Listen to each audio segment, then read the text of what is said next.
Hello friends, welcome to our channel. இன்னைக்கு வீடியோவில் என்ன பார்க்க போகிறோம் அப்படின்னு பார்த்தீங்கன்னா, மணி சேவிங் டிப்ஸ் தான் பார்க்க போகிறோம். ஒரு 10 டிப்ஸ் வந்து உங்களோட ஷேர் பண்ணியிருக்கிறேன். சில விஷயங்கள் வந்து நான் ஏற்கனவே சொன்னதாக கூட இருக்கலாம். நம்ம சேனலுக்கு பார்த்தீங்கன்னா நிறைய புது சப்ஸ்கிரைபர் வந்திருக்காங்க.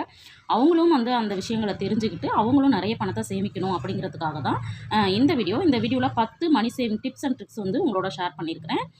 பணத்தை சேமிக்கவே முடியல அப்படிங்கிறவங்க கூட சேமிக்கலாம் அப்படிங்கிறதுக்கான ஐடியாஸ் தான் இந்த வீடியோவில் உங்களோட ஷேர் பண்ணியிருக்கிறேன். அதனால் வீடியோவை ஸ்கிப் பண்ணாமல் முழுமையாக பாருங்கள். அதுவும் இல்லாமல் நம்ம சேனலை இது வரைக்கும் பார்த்து சப்போர்ட் பண்ணிட்டு இருக்கிறேன் உங்கள் அத்தனை பேருக்கும் என்னுடைய மனமார்ந்த நன்றிகளை தெரிவிச்சுக்கிறேன். இது வரைக்கும் சப்ஸ்கிரைப் பண்ணாமல் பார்த்துட்டு இருக்கீங்க அப்படின்னா எனக்காக சப்ஸ்கிரைப் பண்ணி வச்சுட்டு பாருங்கள். வாங்க வீடியோக்குள்ளே போகலாம். 10 மணி சேவிங் டிப்ஸ் அண்ட் ட்ரிக்ஸ் தான் நம்ம இன்னைக்கு பார்க்க போகிறோம். அதை ஒன் பை ஒன்னாக பார்த்துக்கலாம். ஃபஸ்ட்டு டிப் பார்த்தீங்க அப்படின்னா, குறிக்கோள் வைத்து சேமிப்பது அவசியம் அப்படிங்கிறது தான். எப்போவுமே நம்ம வந்து ஒரு விஷயத்தை செய்ய போகிறோம் அப்படின்னா கண்டிப்பாக நம்மளுக்கு வந்து கோல் வந்து இருக்கணும். அப்போ தான் நம்ம வந்து அந்த செயலை ரொம்ப ஈஸியாக செய்வோம். முயற்சி பண்ணிக்கிட்டே இருப்போம். முயற்சி செய்தால் மட்டும்தான் நம்மளுக்கு எந்த ஒரு விஷயமும் சக்ஸஸில் முடியும். அப்படிங்கிறதுனால தான் எப்போவுமே நீங்கள் வந்து ஒரு மணி சேவிங்ஸ் பண்ண போகிறீங்க அப்படின்னா கண்டிப்பாக உங்களுக்கு வந்து கோல் வச்சுக்கணும். அது வந்து உங்களுடைய விசஸும் உங்களுடைய நீட்ஸை பேஸ் பண்ணி தான் இருக்கணும். அதாவது இப்போது நம்மளுக்கு வந்து இப்போது இந்த வருஷத்தில் பார்த்தீங்க அப்படின்னா இது பார்த்தீங்க அப்படின்னா என்னுடைய மணி சேவிங் சேலஞ்சுக்கான பாக்ஸு. இந்த பாக்ஸில் நான் மோஸ்ட்லி ஒவ்வொரு மாதமும் மாத செலவுகளிலிருந்து நான் வந்து சேமிச்சிட்ருக்கேன். இந்த மணி சேவிங் சேலஞ்சுமே ஒவ்வொரு மாதமும் நான் பண்ணும் பொழுது என்ன மாதிரி நான் பண்ண போகிறேன் அப்படிங்கிற ஐடியாவுமே உங்களோட ஷேர் பண்ணிட்டு வந்துட்டுருக்கேன். அதுவும் இல்லாமல் நிறைய பேர் வந்து இதை ஃபாலோ பண்ணி நான் வந்து இந்த அமௌண்ட்டு சேமித்தேன், இந்த மாதம் நான் இவ்வளோ சேமித்தேன் அப்படின்னு வந்து நம்மளோட ஷேர் பண்ணிட்டு வந்துட்டுருக்கிறீங்க. உங்கள் அத்தனை பேருக்கும் என்னுடைய நன்றிகளை தெரிவிச்சுக்கிறேன். இந்த மாதிரி இது வரைக்கும் பண்ணலை அப்படின்னா கண்டிப்பாக நீங்களும் மாதம் மாதம் சேமிக்கிறதுக்கு இந்த மாதிரி வந்து நீங்களும் ஒரு மணி சேவிங் சேலஞ்ச் எடுத்து பண்ணுங்கள்.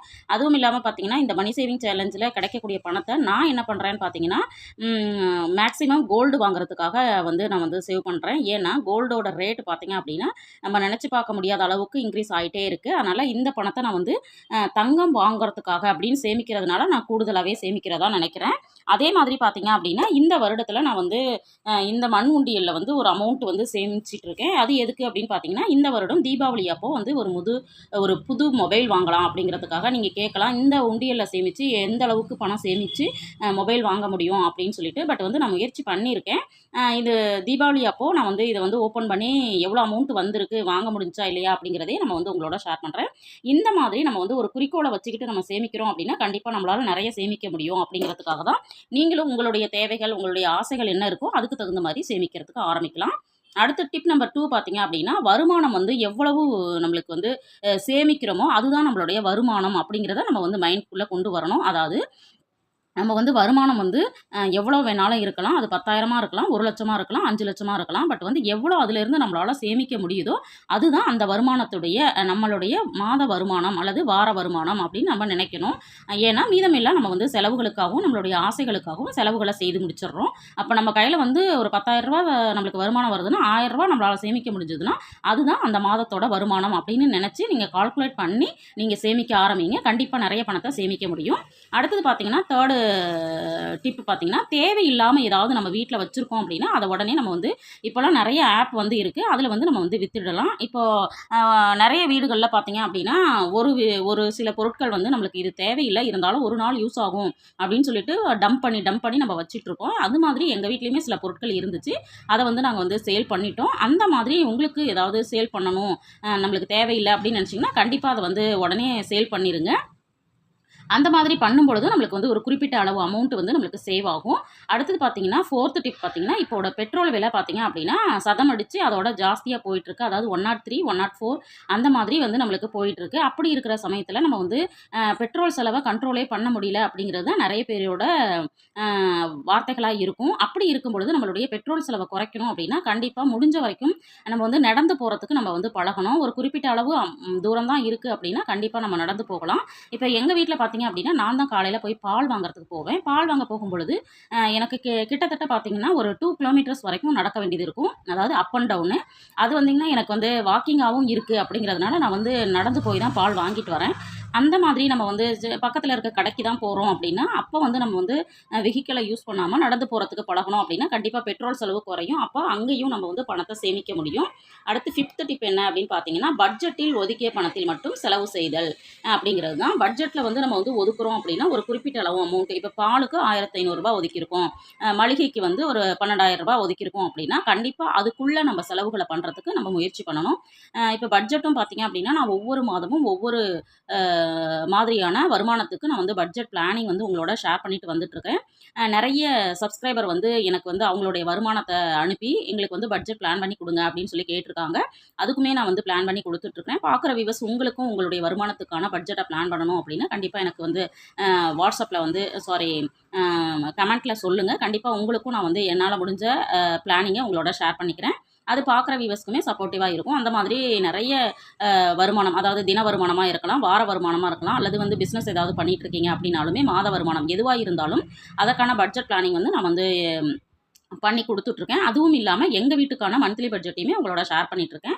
இது எதுக்கு அப்படின்னு பார்த்தீங்கன்னா, கண்டிப்பாக பார்க்குற வியூவர்ஸ் அதை பார்த்துட்டு உங்களுக்கான வீட்டுக்கான பட்ஜெட்டை நீங்கள் வந்து பிளான் பண்ணிக்கலாம் அப்படிங்கிறதுக்காக தான். கண்டிப்பாக அந்த பட்ஜெட்டில் வந்து ஒரு அமௌண்ட் ஒதுக்குறோன்னா, அதுக்குள்ளே நீங்கள் செலவுகளை செய்தீங்க அப்படின்னாலுமே நம்மளுக்கு வந்து பணம் அதிக அளவு சேவ் ஆகும். அடுத்தது பார்த்தீங்கன்னா 6th டிப் என்ன அப்படின்னா, நம்மளுக்கு வந்து சேலரி வந்து இன்க்ரீஸ் ஆகுது அப்படின்னா, நம்ம என்ன பண்ணுறோம் அப்படின்னா, அதிகமாக நம்மளுக்கு வந்து ஒரு ரூ. 1000 அதிகமாக வருது அப்படின்னாலும், அந்த ரூ. 1000 எப்படி செலவு பண்ணலாம் அப்படின்னு சொல்லிட்டு தான் நம்ம வந்து அதிக பேர் வந்து யோசிக்கிறோம். பட் வந்து ரூ. 1000 வந்திருக்கு அப்படின்னா 1 மாதம் 2 மாதம் நம்ம அதை வந்து செலவுக்காக எடுத்துக்கிட்டு மீதம் ஒரு 10 மாதங்கள் நம்ம வந்து அதை சேமிப்பாக மாற்றுறதுக்கு முயற்சி பண்ணலாம். அப்படின்னா தான் நம்மளுடைய சேமிப்பு அப்படிங்கிறது இன்க்ரீஸ் ஆகும். ஏன்னா பணவீக்கம் அப்படிங்கிறது நாளுக்கு நாள் ஏறிட்டே இருக்குது. இப்போ நம்ம இன்றைக்கி ஒரு பொருளை ரூ. 10 வாங்குகிறோம் அப்படின்னா, இன்னும் 1 வருடம் கழித்து வாங்கும்போது அது ரூ. 10 கண்டிப்பாக நம்மளால் வாங்க முடியாது. அதை வந்து ரூ. 10ங்கிறது ரூ. 11 ரூ. 15 கொடுத்து தான் வாங்க வேண்டியது இருக்கும். அப்போ சேமிப்பும் அப்படிங்கிறது இப்போ நீங்கள் வந்து ஒரு 10% சேமிச்சுட்ருக்கீங்க அப்படின்னா, கண்டிப்பாக ஒரு வருஷம் கழிச்சோ அல்லது உங்களுடைய சேலரி இன்க்ரீஸ் ஆகும்போதோ அதை வந்து 11% 12% இன்க்ரீஸ் பண்ணுறதுக்கு நம்ம முயற்சி பண்ணணும். அதனால் எப்போவுமே பார்த்தீங்கன்னா சேலரி இன்க்ரீஸ் ஆகுது அப்படின்னா உங்களுடைய சேவிங்கையும் இன்க்ரீஸ் பண்ணுறதுக்கு ட்ரை பண்ணுங்கள். 7th டிப் என்ன அப்படின்னு பார்த்தீங்கன்னா, செகண்ட் ஹேண்டில் இருக்கக்கூடிய திங்ஸை வந்து கண்டிப்பாக நம்ம யூஸ் பண்ணுறதுக்கு ட்ரை பண்ணலாம். இப்போ செகண்ட் ஹேண்ட் திங்ஸ் அப்படிங்கிறது பார்த்தீங்க அப்படின்னா, நாங்கள் வந்து ஓரளவுக்கு சம்பாதிக்கிறோம். அப்படி இருக்கிற நாங்கள் எதுக்கு வந்து செகண்ட் ஹேண்ட் திங்ஸை யூஸ் பண்ணணும் அப்படின்னு நிறைய பேர் கேட்கலாம். பட் வந்து என்னுடைய ஓன் எக்ஸ்பீரியன்ஸில் பார்த்தீங்க அப்படின்னா, நான் வந்து செகண்ட் ஹேண்ட் திங்ஸை யூஸ் பண்ணுறதுனால எங்களுக்கு வந்து பணம் வந்து அதிக அளவில் சேவ் ஆகிட்டு இருக்கு. நான் வந்து ஃபஸ்ட்டு செகண்ட் ஹேண்டில் வாங்கினது பார்த்தீங்கன்னா கார் தான் வாங்கினோம். பட் வந்து அந்த கார் வாங்குறதுக்காக ஓரளவுக்கு அமௌண்ட் வந்து சேவ் பண்ணி தான் வந்து வாங்கணும். 50% சேவ் பண்ணணும் அப்படின்னு சொல்லிட்டு சேவ் பண்ணியிருந்தோம். அப்படி பண்ணியிருக்கும்போது பார்த்தீங்க அப்படின்னா, பக்கத்தில் எங்களுக்கு தெரிஞ்சவங்க சிங்கிள் ஹேண்டில் ஒரு கார் வந்து, அதாவது இந்த கொரோனா பீரியடில் அவங்க வந்து சேல் பண்ணுறத வந்து கேள்விப்பட்டோம். சரி, என்ன ரேட் இருக்குது அப்படின்னு சொல்லிட்டு நம்மளுக்கு வந்து போய் பார்க்கலாம் அப்படின்னு சொல்லிட்டு போய் பார்க்கும்பொழுது பார்த்தீங்கன்னா, அதோட புது காரோட ரேட்டில் இருந்து அது வந்து 50% கம்மியாக இருந்துச்சு. ஏன்னா அவங்களுக்கு வந்து பழையது அப்படிங்கிறதுனால அந்தளவுக்கு இருக்கும். அது வந்து சிங்கிள் ஹேண்டுங்கிறதுனால ரொம்ப புதுசாகவே இருந்துச்சு வண்டி. அது வாங்கி வந்து ஒரு 2 to 3 இயர்ஸ் தான் யூஸ் பண்ணியிருந்தாங்க. அப்போ வந்து அது வந்து நல்லாவே இருந்தது அப்படிங்கிறதுனால எங்களோட ஆப்ஷன் என்ன ஆயிடுச்சு அப்படின்னா, சரி ஓகே நம்ம செகண்ட் ஹேண்ட்லேயே வாங்கிடலாம் அப்படின்னு சொல்லிட்டு நாங்கள் வாங்கிட்டோம். அந்த மாதிரி வாங்கும்போது பார்த்தீங்கன்னா, எங்களுக்கு வந்து ரூ. 1,00,000 மீதம் இருந்துச்சு சேர்த்த பணத்தில். அதை அப்படியே வந்து கோல்டாக வாங்கினோம். இப்போ கோல்டோட ரேட் என்ன போயிட்டுருக்கு அப்படிங்கிறது நம்மளுக்கு தெரியும். அப்படி இருக்கும் பொழுது எங்களுக்கு வந்து என்ன சந்தோஷம் அப்படின்னா, கார் வாங்கியிருந்தோம் அப்படின்னா நம்ம புது காரில் போயிருப்போம். பட் வந்து அந்த பணத்தை நாங்கள் வந்து இன்வெஸ்ட்மெண்ட்டாக மாற்றி கோல்டாக வாங்கினதுனால அது வந்து பார்த்தீங்க அப்படின்னா, இப்போ வந்து எங்களுக்கு ஒரு குறிப்பிட்ட வருமானத்தை சம்பாதிச்சு கொடுத்துருக்கு. இந்த மாதிரி நம்ம கொஞ்சம் கொஞ்சம் அப்போ நம்ம மைண்டை வந்து கொஞ்சம் யூட்டிலைஸ் பண்ண ஆரம்பித்தோம் அப்படின்னா, கண்டிப்பாக இந்த மாதிரியும் நம்மளால் சேவ் பண்ண முடியும் அப்படிங்கிறதுக்காக தான். கண்டிப்பாக இதையுமே நீங்கள் ட்ரை பண்ணுங்கள். இப்போ காரு, பைக்கு, சைக்கிள் இது எல்லாமே பார்த்தீங்க அப்படின்னா, நிறைய நம்மளுக்கு வந்து செகண்ட் ஹேண்ட் திங்ஸ் கிடைக்குது. ட்ரை பண்ணி பாருங்கள். கண்டிப்பாக அதுலேயுமே நிறைய பணம் நம்மளுக்கு மீதமாகும். 8th டிப்பு பார்த்தீங்க அப்படின்னா, இன்கம் வந்து நிறைய பேர் சொல்கிறது, இன்கம் வந்து எங்களுக்கு ரொம்பவும் குறைவாக இருக்குது அப்படின்னு சொல்லிட்டு. பட் வந்து நம்மளுடைய இன்கம் குறைவாக இருக்குது அப்படின்னு நீங்கள் நினைக்கிறீங்கன்னா, கண்டிப்பாக உங்களுடைய வருமானத்தை பெருக்கிறதுக்கான முயற்சிகளை ட்ரை பண்ணுங்கள். அல்லது பார்ட் டைம் ஜாப்ஸ் ஏதாவது பண்ண முடியுமா அப்படின்னு பாருங்கள். நம்ம சேனல்லையுமே நிறைய பேர் வந்து வீட்டில் இருந்தே என்ன மாதிரியான வருமானம் ஈட்டக்கூடிய ஒர்க் ஃப்ரம் ஹோம் வீடியோ வந்து கேட்டிருக்காங்க. கண்டிப்பாக 1 or 2 டேஸில் உங்களோட நான் ஷேர் பண்ணிக்கிறேன். அதையுமே பார்க்கணும்னு நினச்சிங்கன்னா கண்டிப்பாக சப்ஸ்கிரைப் பண்ணி வச்சுட்டு பாருங்கள். பார்ட் டைம் ஜாப் பண்ணலாம் அல்லது சின்னதாக பிஸ்னஸ் பண்ணலாம். அந்த மாதிரி ஐடியாஸுமே கண்டிப்பாக நான் கொடுக்குறேன். ஓவர் டைம் பார்க்க முடியும் அப்படின்னா கண்டிப்பாக அதையும் ட்ரை பண்ணுங்கள். அடுத்தது 9th டிப் பார்த்தீங்கன்னா, செலவு கணக்கை கண்டிப்பாக ஒரு மாதத்தில் 1 முறையோ 2 முறையோ ரிவ்யூ பண்ணி பாருங்கள். அப்போ தான் நம்ம வந்து எந்த இடத்துல அதிக அளவில் பணத்தை செலவு பண்ணியிருக்கோம், எந்த செலவை நம்ம குறைக்கலாம் அப்படிங்கிற ஐடியா நம்மளுக்கு கிடைக்கும். இதை நம்ம தொடர்ந்து பண்ணிட்டாலே பார்த்தீங்க அப்படின்னா கண்டிப்பாக நம்மளுக்கு வந்து செலவுகள் குறைந்து சேமிப்பு அதிகரிக்கும். இப்போ 10th டிப் பார்த்தீங்க அப்படின்னா, நம்ம பட்ஜெட் வந்து போடும் பொழுதே 10லேருந்து 30% வந்து சேவிங்ஸ்க்குன்னு ஃபஸ்ட்டு எடுத்து வச்சிடணும். எடுத்து வச்சதுக்கப்புறம் மீதம் இருக்கிறத செலவு பண்ணி பாருங்கள். கண்டிப்பாக இந்த ஆட்டோமேட்டிக்காக அந்த 10லேருந்து 30% அமௌண்ட், அதாவது உங்களுடைய வருமானம், உங்களுடைய செலவு, இதிலேருந்து உங்களால் கண்டிப்பாக 10% சேமிக்கிறதுக்கு ட்ரை பண்ணுங்கள். அதுக்கு மேலே உங்களால் 20%, 30%, 40% எவ்வளோ சேமிக்க முடியும்னு நினைக்கிறீங்களோ அதை கண்டிப்பாக தொடர்ந்து சேமிங்க. இந்த மாதிரியான சிம்பிளான டிப்ஸ் அண்ட் ட்ரிக்ஸ் எல்லாம் வந்து நீங்கள் ஃபாலோ பண்ணீங்க அப்படின்னா கண்டிப்பாக உங்களுடைய பணமும் நிறைய சேவ் பண்ண முடியும். இந்த வீடியோ உங்களுக்கு யூஸ்ஃபுல்லாக இருந்திருக்கும் அப்படின்னு நினைக்கிறேன். வீடியோ பிடிச்சிருந்துச்சுன்னா லைக் பண்ணுங்கள், ஷேர் பண்ணுங்கள், கமெண்ட் பண்ணுங்கள். மறக்காமல் நம்ம சேனலை சப்ஸ்கிரைப் பண்ணி வச்சுட்டு பாருங்கள். தேங்க்ஸ் ஃபார் வாட்சிங். பாய்.